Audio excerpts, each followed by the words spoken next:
미국이 외국인 등록제를 4월 11일부터 실시하지만 한인들 대부분은 이미 등록돼 있어 신고할 필요가 없는 것으로 나타났습니다. 트럼프 대통령이 전시에만 적용돼 왔던 적대국 외국인법을 발동해 베네수엘라 갱단은 137명을 추방했습니다. 트럼프 경제를 놓고 장기 이익을 위해 단기 고통을 감내해야 한다는 지지파들과 기다리지 못하겠다는 현실파들 간 첨예한 논쟁을 벌이고 있습니다. 트럼프 대통령이 FBI 본부를 메릴랜드주 프린스 조지스 카운티로 이전하려는 계획을 중단하겠다고 밝혔습니다. VOA 미국의 소리방송과 RFA 자유아시아 방송이 트럼프 행정부의 예산 지원 중지 명령으로 사실상 중단됐습니다.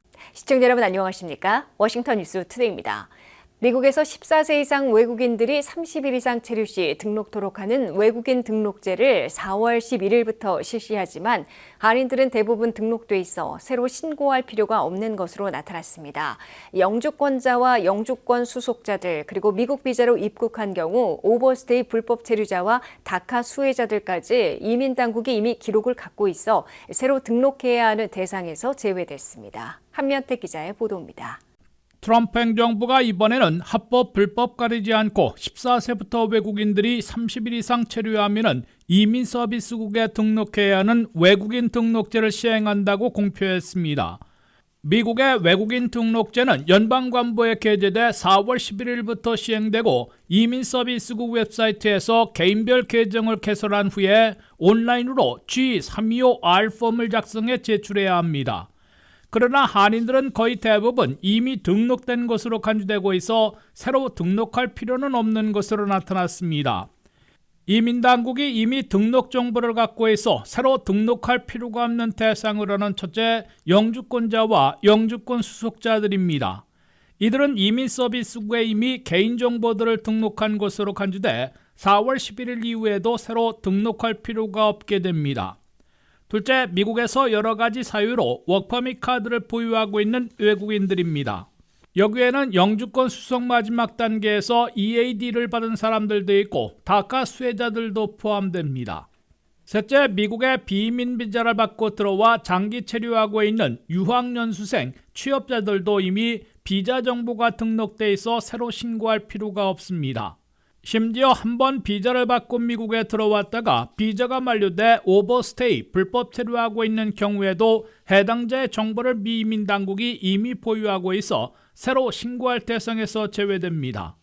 한인 불법 체류자들은 거의 대부분 합법 비자로 미국에 들어왔다가 체류 시한을 넘긴 오버스테이, 불법 체류자들이기 때문에 이번 외국인 등록제에 해당되지 않습니다.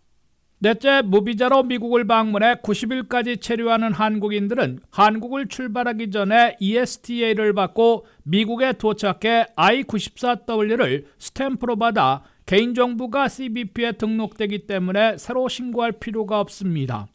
하지만 한인들도 몇 가지 대상들은 반드시 등록해야 하기 때문에 유의해야 합니다.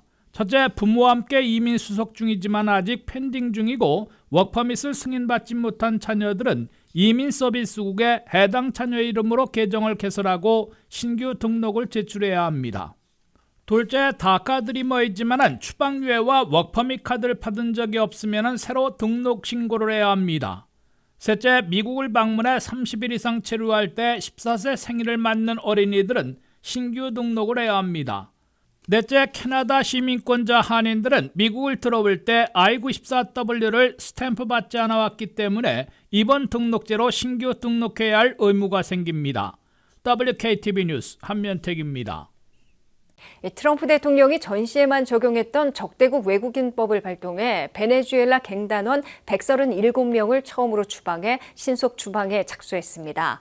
연방지방법원이 즉각 일시 중지 명령을 내렸지만 이미 추방을 완료한 후인데다가 곧바로 항소해 법정 투쟁에 돌입하고 있습니다.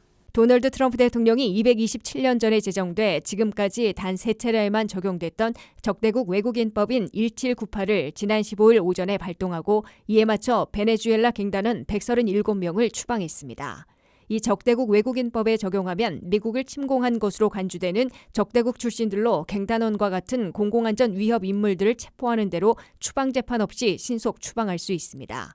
적대국 외국인법이 적용된 것은 1812년 미국과 영국 간의 독립전쟁, 세계 1차와 2차 대전 등 3번에 이어 이번에 4번째로 기록됐습니다.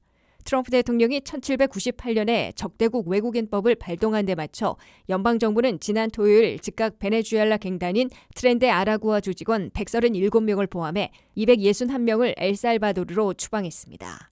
이에 전미시민자유연맹 등 민권단체들이 워싱턴 DC 연방지방법원에 토요일 늦게 소송을 제기했습니다. 워싱턴 DC 소재 연방지방법원의 제임스 보아스버그 판사는 3월 21일 청문회를 열어 심리를 시작하기 전까지 적대국 외국인법을 적용한 추방을 중지하라고 명령했습니다. 연방지법은 특히 중지 명령이 내려지는 순간 추방령 수송기가 상공에 떠 있을 경우 반드시 미국으로 다시 돌아와야 한다고 지시했습니다.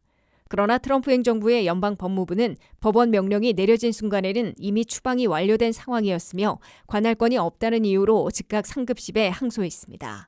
연방법무부는 전미시민자유연맹 등이 제기한 소송 당사자들은 5명의 외국인 수감자들인데 이들 중 4명은 텍사스에, 1명은 뉴욕에 수감 중인데도 관할이 아닌 워싱턴 DC에 소송을 제기하고 법원 명령이 나온 것이라고 반박했습니다.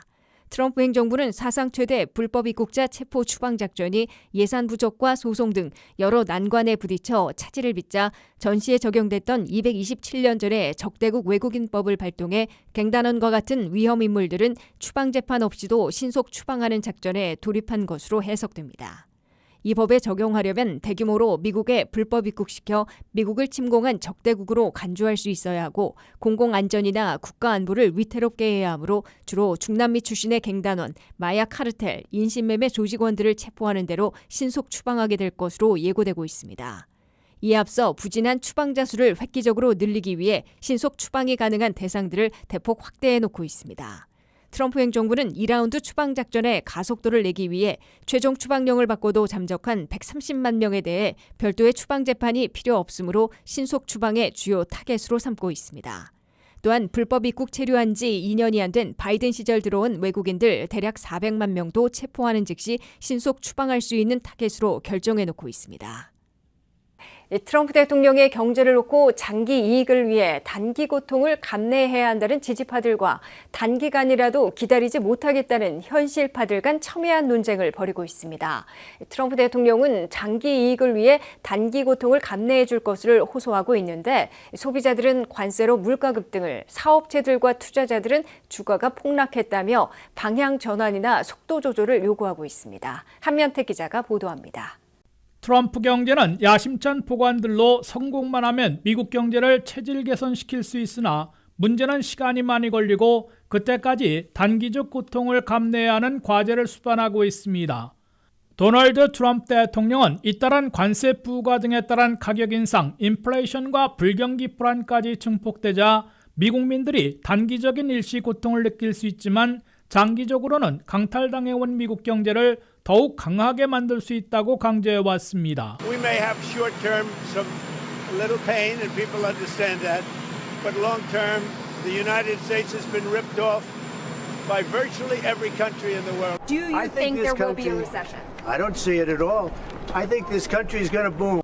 지지파들은 트럼프 경제가 성공을 거둔다면 에너지와 목재, 컴퓨터 칩 등을 더 많이 생산해내고 미국 제조업을 부활시켜 지구촌에서 가장 자급자족이 잘 되는 경제로 탈바꿈하고 수백만 명의 블루컬러 일자리를 창출해낼 수 있을 것이라고 체질 개선을 강조하고 있습니다. 지지파들은 동시에 트럼프 연방 감축이 실행되면 GDP의 33%나 차지하고 있는 연방 예산을 29%로 낮추고 공공부채만 해도 29조 달러인 국가부채를 상당히 감축할 수 있다고 기대하고 있습니다. 하지만 사업체나 투자자, 소비자들까지 대부분의 경제 주체들은 짧아야 4년, 길게는 10년 후에나 나타날 장기 이익을 위해 지금 당장 고통을 겪거나 자칫하면 죽을 수 있는데 어떻게 기다리란 말이냐고 불안에 떨며 코스 변경, 적어도 속도 조절을 요구하고 있습니다. 첫째, 증시 폭락으로 회사들, 투자자들, 소비자들까지 트럼프 경제에 대한 불안감이 불경기 공포로 확산되고 원성이 높아지고 있습니다. 3월 13일을 전후에 사흘간 대폭락한 뉴욕 증시로 500대 대기업들의 주가를 반영한 S&P 500 지수는 2월 19일 고점에서 단 3주일 만에 5조 달러 이상 증발해버렸습니다. 트럼프 관세 강행과 오락가락하는 관세 압박, 이에 따른 가격 급등, 물가 상승 또는 수익 감소와 소비 위축으로 인플레이션 아니면 경기 침체를 불러올 것이라는 불안이 증폭됐기 때문입니다. 둘째, 대도시 물가를 보여주는 CPI 소비자 물가가 2월에 2.8%로 3% 아래로 다시 내려갔지만은 관세 여파는 반영되기 전이어서 물가가 계속 흔들리고 있다는 우려를 불식시키지 못하고 있습니다. 셋째, 미국 경제의 버팀목 고용의 수도 2월에는 실업률 4.1%에 15만 1000개 증가로 선방했지만은 연방 공무원 6만 2천 명 해고 중에서 1만 명만 반영돼 앞으로 본격 냉각, 악화될 것으로 우려되고 있습니다. 여기에 230만 연방 공무원들을 절반이나 감축하려 하고 있고 2라운드 감축 계획만 해도 국방부 7만 2천 명, 제향군인부 7만 명, IRS 국세청 5만 명, 사회보장국 3만 명 등 25만 명에 달하는 것으로 집계돼 해고 쓰나미가 몰아칠 것으로 예고되고 있습니다. 넷째, 미국 경제 GDP의 68%나 차지하며 지탱해 주고 있는 미국민 소비 지출이 벌써 최고 물가로 치솟았던 2022년 여름 수준으로 급속 냉각되고 있어 불경기 가능성을 높이고 있습니다. 미국민들이 일자리가 불안해지고 물가만 오르면 돈을 벌어 쓸 수 없게 되고 소비 지출의 급속 냉각으로 미국 경제가 불경기로 추락하거나 잘해야 높은 실업률과 물가 속에 일자리와 성장은 제자리하는 스태그플래션에 빠질 것으로 경고되고 있습니다. WKTV 뉴스 한면택입니다. 트럼프 대통령이 연방수사국 본부 건물을 메릴랜드 프린스 조지스 카운티 그린벨트로 이전하는 계획을 중단한다고 밝혔습니다.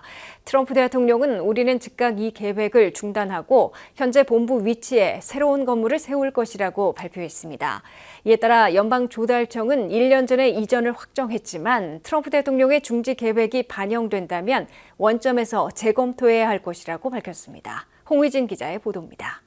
트럼프 대통령이 FBI 본부를 메릴랜드주 프린스 조지 카운티로 이전하려는 계획을 중단하겠다고 밝혀 그린벨트로의 이전이 불확실해졌습니다.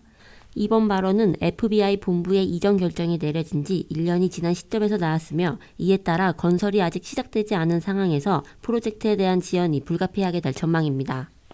연방조달청 GSA는 이미 1년 전에 이전 계획을 확정했지만 트럼프 대통령의 의중이 반영된다면 원점에서 재검토를 할 수밖에 없는 상황입니다. 트럼프 대통령은 우리는 즉각 이 계획을 중단하고 현재 본부 위치에 새로운 건물을 세울 것이라고 말했습니다. 연방조달청은 10년 이상의 논란 끝에 FBI 본부 건물을 메릴랜드주 프린스 조지 카운티의 그린벨트로 이전하기로 최종 결정했습니다. 하지만 이에 대해 버지니아 지역 정치인들은 전면적인 수사를 요구하며 반발하고 있습니다. FBI 본부 이전을 반대해온 크리스토퍼 레이 국장은 이전 결정 과정에서 여러 문제점이 있었다고 불만을 표명했습니다. 연방조달청은 그린벨트가 워싱턴 DC에서 약 13마일 떨어져 있고 공사 비용이 가장 적게 든다는 점과 메트로역 인접으로 뛰어난 접근성을 자랑한다고 설명했습니다. 또한 지속 가능성 및 공정성 측면에서 높은 점수를 받은 것도 이유로 들었습니다.